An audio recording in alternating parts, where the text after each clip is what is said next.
Chief justice آپ چلے بھی گئے اور چرچے ہیں کہ آپ نے ان کے ساتھ تصویر کھنچوانے سے انکار کر دیا تو چلے گئے، آپ نے کوئی تصویر نہیں رکھی ریکارڈ پہ؟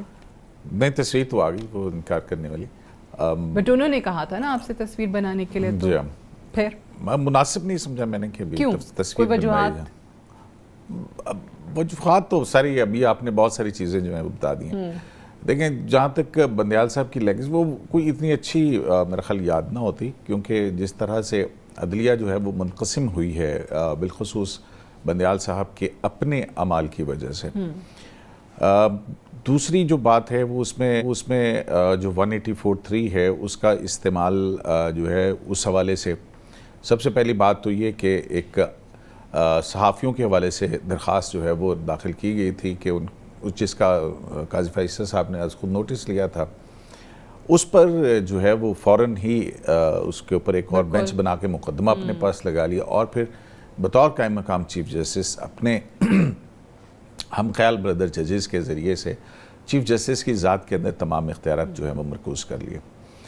تو یہ ایک ایسی بات تھی کہ جس نے بہت ساری چیزیں جو ہیں،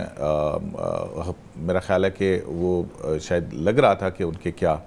آگے جا کے 184(3) کے حوالے سے ہوں گی، کیونکہ جو سپریم کورٹ آف پاکستان میں چیف جسٹس کا اختیار اور ماسٹر آف روسٹر کا جو تصور ہے، پریکٹس اینڈ پروسیجر بل اس کے بالکل الٹ تھا۔ اب یہ دیکھیں کہ اس بینچ کے اندر، جس بینچ میں وہ بیٹھے تھے اور چیف جسٹس کے اختیارات کو تفویض کیا جا رہا تھا، اس میں تقریباً تمام وہ جج صاحبان شامل تھے جنہوں نے آگے مستقبل میں جا کے چیف جسٹس بننا ہے، ماسوائے قاضی فائزی صاحب کی۔ تو وہ ایک بہت بڑی ڈیبیٹ ہے کہ کس طرح سے اس کو وہ ہوگا، اس کا حل کیا نکلے گا، اور پریکٹس اینڈ پروسیجر کے بعد کیا ہوگا۔ تو جو میرا خیال ہے کہ جو تنازعات کے اندر عدالت کو مزید الجھا کے جو ہے وہ بندیال صاحب چلے گئے ہیں۔ 63A میں لوگ یاد رکھیں گے انہوں نے آئین کو ری رائٹ کیا،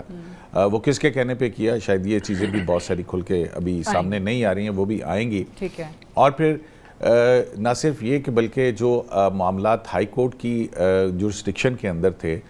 ان کو بھی اپنی ماتحت عدالتوں کے طور پر سمجھنے کی کوشش کی بندیال صاحب کے دور کے اندر، کہ وہاں پہ پڑے ہوئے مقدمات جو ان کے فیصلے سے پہلے جو ہے ان کے اوپر از خود نوٹس لیا جانا، اور پھر اس کے بعد جو پینڈنگ پیٹیشنز ہیں ایک پرٹیکولر سیاسی جماعت کے سربراہ کے حوالے سے اس کو انفلوئنس کرنا۔ تو یہ جو ہے میرا خیال ہے کہ پرائیورٹی پہ وہی رہی ان کی پیٹیشنز رہی۔ ان کے دور کے اندر جو انصاف کی دیوی کے ہاتھ میں جو پلڑا ہوتا ترازو، وہ ایک مخصوص سیاسی جماعت کے طرف جھکا ہوا نظر آیا۔ باخبر رہیے ہر جگہ ہر وقت بر وقت۔